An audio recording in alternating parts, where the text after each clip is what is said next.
السلام علیکم۔ آج کی اس ویڈیو میں ہم آپ کے سامنے حضرت یوسف علیہ السلام کے بچپن سے لے کر وفات تک کے حالات اور واقعات بیان کریں گے۔ یہ واقعہ کافی دلچسپ ہے، اس لیے ویڈیو کو لازمی پورا دیکھیں۔ حضرت یوسف علیہ السلام حضرت یعقوب علیہ السلام کے بیٹے، حضرت اسحاق علیہ السلام کے پوتے اور حضرت ابراہیم علیہ السلام کے پڑ پوتے ہیں۔ والدہ راحیل حضرت یوسف علیہ السلام کے چھوٹے بھائی بنیامین کی پیدائش کے وقت انتقال کر گئیں۔ یوں تو اللہ تعالیٰ نے حضرت یعقوب علیہ السلام کو 12 بیٹوں سے نوازا تھا، لیکن راحیل کے بطن سے 2 بیٹے یوسف اور بنیامین ہی پیدا ہوئے تھے۔ والد کو ان سے بے حد محبت تھی اور وہ انہیں خود سے جدا نہیں کرتے تھے۔ روایت میں ہے کہ حضرت یعقوب علیہ السلام کی چہیتی بیوی راحیل نے بھی ان کے لیے خصوصی وصیت کی تھی۔ اب یہ بن ماں کے بھی تھے اور 10 سوتیلے بھائیوں سے چھوٹے بھی۔ پھر شدید قربت اور محبت کا ایک سبب بھی یہ تھا کہ حضرت یعقوب علیہ السلام نے حضرت یوسف علیہ السلام کی پیشانی پر چمکتے نور نبوت کا مشاہدہ بھی کر لیا تھا۔ اللہ عز و جل نے قرآن کریم کی پوری ایک سورہ یوسف میں حضرت یوسف علیہ السلام کے واقعے کو بیان فرمایا ہے۔ اس سورت میں بیان کردہ واقعہ کو احسن القصص یعنی بہترین واقعہ کہا گیا ہے۔ حضرت یوسف علیہ السلام ابھی جوانی کو بھی نہ پہنچے تھے کہ انہوں نے ایک خواب دیکھا، جس کا اپنے والد سے یوں ذکر کیا: اے ابا جان، میں نے 11 ستاروں، سورج اور چاند کو دیکھا کہ وہ سب مجھے سجدہ کر رہے ہیں۔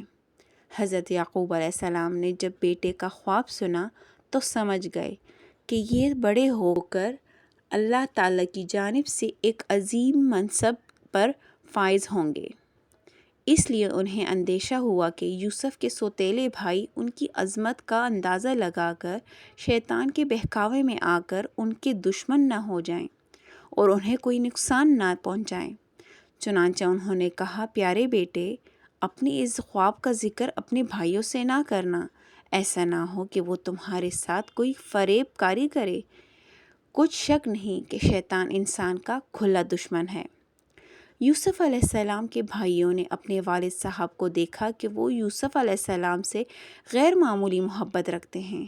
اس پر ان کو حسد ہوا اور یہ بھی ممکن ہے کہ کسی طرح بھائیوں کو یوسف علیہ السلام کے خواب کا علم ہو گیا ہو، جس سے انہوں نے محسوس کیا ہو کہ یوسف علیہ السلام کی بڑی شان ہونے والی ہے، تو اس لیے حسد کرتے ہوں۔ بہرحال حضرت یعقوب علیہ السلام کی یوسف علیہ السلام سے بے حد محبت، یہ بات برادران یوسف کے لیے بے حد شاق اور ناقابل برداشت تھی، اور وہ ہر وقت اس فکر میں لگے رہتے تھے کہ حضرت یعقوب علیہ السلام کے دل سے اس کی محبت نکال ڈالے، یا پھر یوسف ہی کو راستے سے ہٹا دیں تاکہ قصہ ہی پاک ہو جائے۔ لہٰذا ان سب نے حضرت یوسف کو والد سے جدا کرنے کا فیصلہ کر لیا۔ انہوں نے آپس میں کہا کہ یوسف کو یا تو جان سے مار ڈالو یا اسے کسی ملک میں پھینک آؤ، پھر ابا کی توجہ صرف تمہاری طرف ہو جائے گی اور اس کے بعد تم اچھی حالت میں ہو جاؤ گے۔ ان میں سے ایک نے کہا کہ یوسف کو قتل نہ کرو، بلکہ کسی اندھے کنویں کی تہہ میں ڈال دو تاکہ کوئی آتا جاتا قافلہ اسے نکال کر لے جائے۔ اگر تم کو کچھ کرنا ہی ہے تو یوں کرو۔ مفسرین لکھتے ہیں کہ کنویں میں ڈالنے کی تجویز بڑے سوتیلے بھائی یہودا نے دی تھی۔ اگلے دن 10 بھائی والد کی خدمت میں حاضر ہوئے اور کہا: ابا جان، آخر آپ یوسف کے بارے میں ہم پر اعتماد کیوں نہیں کرتے؟ ہم تو ان کے خیر خواہ ہیں۔ کل آپ اسے ضرور ہمارے ساتھ بھیج دیجیے کہ خوب کھائے پیے اور کھیلے۔ اس کی حفاظت کے ہم ذمہ دار ہیں۔ حضرت یعقوب علیہ السلام نے کہا: یہ امر مجھے غمناک کیے دیتا ہے کہ تم اسے لے جاؤ، اور یہ بھی خوف ہے کہ تم کھیل میں اس سے غافل ہو جاؤ اور اسے بھیڑیا کھا جائے۔ انہوں نے جواب دیا: ہم جیسی طاقتور جماعت کی موجودگی میں بھی اگر انہیں بھیڑیا کھا جائے تو ہم بالکل نکمے ہی ہوئیں۔ اگلی صبح روانگی سے قبل یہ حضرت یعقوب علیہ السلام نے پھر ان 10 بیٹوں کو یوسف کی حفاظت کی یاد دہانی کروائی۔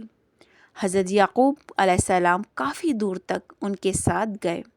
جب تک والد ساتھ رہے وہ بھائی کو گود میں اٹھائے رہے، لیکن جیسے ہی وہ نظروں سے دور ہوئے انہوں نے یوسف کو گود سے نیچے پھینک کر مار پیٹ شروع کر دی۔ ان سب کے دل پتھر ہو چکے تھے۔ ایسے میں ایک بار پھر بڑے بھائی یہودا کے دل میں رحم آیا۔ اس نے کہا کہ اس طرح اس بچے کو ضائع نہ کرو، یہاں قریب ہی ایک کنواں ہے، اس میں ڈال دو، اگر کسی سانپ وغیرہ نے ڈس لیا تو یہ مر جائے گا، اور اگر یہ زندہ رہا تو شاید کوئی بھولا بسرا قافلہ یہاں آ جائے اور اسے اپنے ساتھ لے جائے، اس طرح تمہارا مقصد بھی پورا ہو جائے گا۔ یہودا کی بات سے سب نے اتفاق کیا۔ سورہ یوسف آیت نمبر 15 میں اس طرح بیان کیا گیا ہے، پھر جب وہ اس کو لے کر چلے اور سب نے مل کر ٹھان لیا کہ اسے غیر آباد گہرے کنویں کی تہہ میں پھینک دیں، تو ہم نے یوسف کی طرف وحی بھیجی کہ یقیناً ایک وقت ایسا آئے گا کہ تم ان کو ان کے اس سلوک سے آگاہ کرو گے اور وہ تجھے نہ پہچانیں گے۔ امام قرطبی نے یوسف علیہ السلام کو کنویں میں ڈالنے کا واقعہ یہ بیان کیا کہ جب ان کو کنویں میں ڈالنے لگے تو وہ کنویں کی من سے چمٹ گئے۔ بھائیوں نے ان کے ہاتھ باندھ دیے تاکہ کسی چیز کو پکڑ نہ سکے۔ اس وقت یوسف علیہ السلام نے پھر ان سے فریاد کی، مگر بجائے ان پر رحم کرنے کے جواب یہ ملا کہ 11 ستارے جو تجھے سجدہ کرتے ہیں ان کو بلا، وہی تیری مدد کریں گے۔ پھر ایک ڈول میں رکھ کر کنویں میں لٹکایا اور درمیان ہی میں رسی کاٹ دی۔ اللہ تعالیٰ نے یوسف علیہ السلام کی حفاظت فرمائی اور قریب ہی ایک پتھر کی چٹان جو باہر کو نکلی ہوئی تھی صحیح سالم اس پر بیٹھ گئے۔ بعض روایات میں ہے کہ جبرائیل علیہ السلام نے ان کو چٹان پر بٹھا دیا۔ یوسف علیہ السلام 3 روز کنویں میں رہے۔ ان کا بھائی یہودا دوسرے بھائیوں سے چھپ کر روزانہ ان کے لیے کھانا لاتا اور ڈول کے ذریعے ان تک پہنچا دیتا۔ حضرت یوسف علیہ السلام کو کنویں میں ڈالنے کے بعد انہیں فکر ہوئی کہ اب والد کو کیا جواب دیں گے، چنانچہ انہوں نے ایک بکری ذبح کی اور اس کا خون حضرت یوسف علیہ السلام کے کرتے پر لگا کر عشاء کے وقت آہ و بکا کرتے والد کے پاس پہنچے اور کہنے لگے، ابا جان، ہم سب تو دوڑنے میں لگ گئے تھے اور یوسف کو ہم نے سامان کے پاس بٹھا دیا تھا، ایک بھیڑیا انہیں کھا گیا، اور آپ ہمارا کیوں یقین کرنے لگے اگرچہ ہم کتنے ہی سچے ہوں۔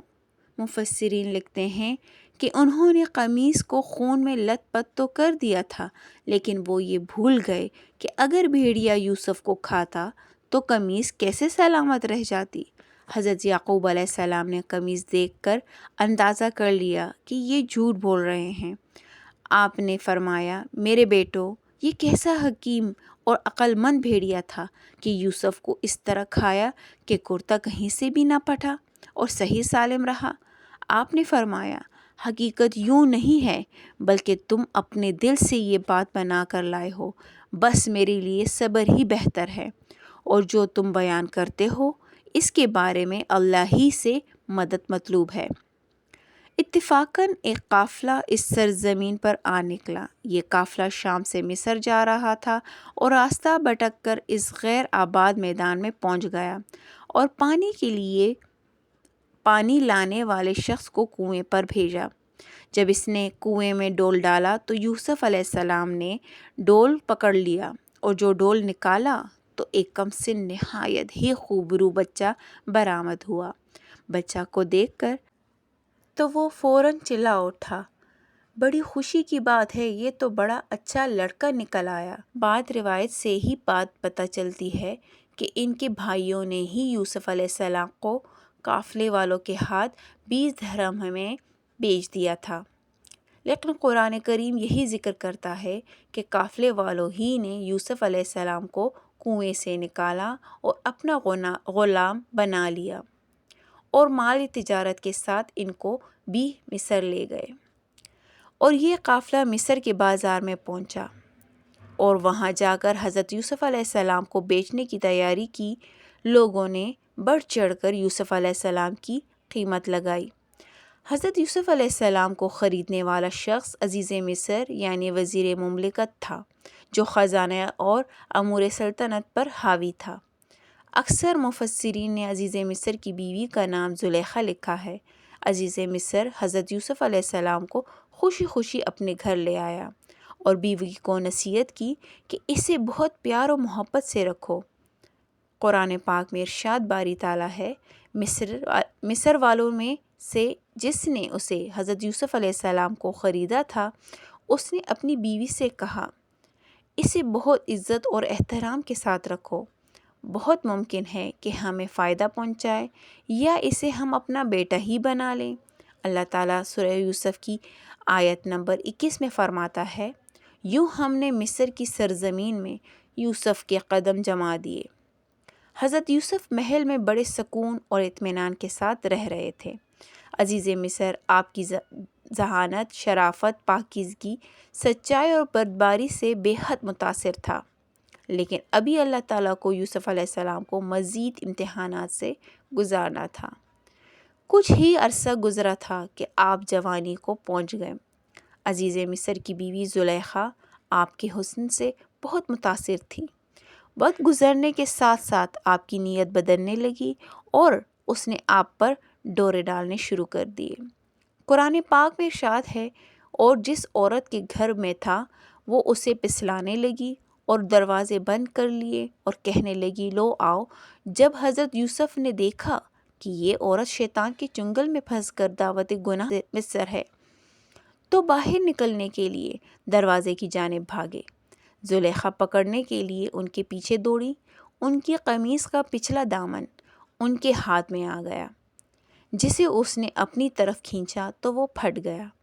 حضرت یوسف باہر نکلے تو سامنے عزیز مصر کھڑا تھا، پیچھے زلیخا بھی باہر آ گئیں۔ اس نے شوہر کو دروازے پر کھڑا دیکھا تو معصوم بن گئی اور حضرت یوسف علیہ السلام پر الزام لگاتے ہوئے گویا ہوئی، جو شخص تیری بیوی کے ساتھ برا ارادہ کرے تو بس اس کی سزا یہی ہے کہ اسے قید کر دیا جائے اور اسے کوئی دردناک سزا دی جائے۔ حضرت یوسف علیہ السلام نے جب دیکھا کہ اس عورت نے الزام ان پر ہی لگا دیا ہے تو صورتحال واضح کر دی۔ بولے، یہی مجھے اپنی نفسانی خواہش پورا کرنے پر مجبور کر رہی تھی۔ عزیز مصر کے سامنے ایک طرف بیوی تھی جو حضرت یوسف علیہ السلام پر بدکاری کا الزام لگا رہی تھی، تو دوسری طرف حضرت یوسف تھے کہ جن کی شرافت، پاکیزگی، صداقت اور سچائی مسلم تھی۔ وہ سوچ رہا تھا کہ ان میں سے کون سچا ہے۔ قرآن پاک میں ارشاد ہے، عورت کے گھر والوں میں سے ایک گواہ نے گواہی دی کہ اگر اس کا کرتا آگے سے پھٹا ہوا ہے تو عورت سچی ہے اور وہ جھوٹا ہے، اور اگر اس کا کرتا پیچھے سے پھٹا ہوا ہے تو یہ جھوٹی ہے اور وہ سچا ہے۔ جب اس یوسف کا کرتا دیکھا تو وہ پیچھے سے پھٹا تھا، تب اس نے زلیخا سے کہا کہ یہ تمہارا فریب ہے اور کچھ شک نہیں کہ تم عورتوں کے فریب بڑے ہوتے ہیں۔ تو اس نے کہا، یوسف اس بات کا خیال نہ کر، اور زلیخا تو اپنی گناہ کی بخشش مانگ، بے شک خطا تیری ہی ہے۔ ناظرین، قصہ طویل ہونے کی وجہ سے باقی حصہ انشاءاللہ اگلے پارٹ میں سنایا جائے گا۔ اللہ حافظ۔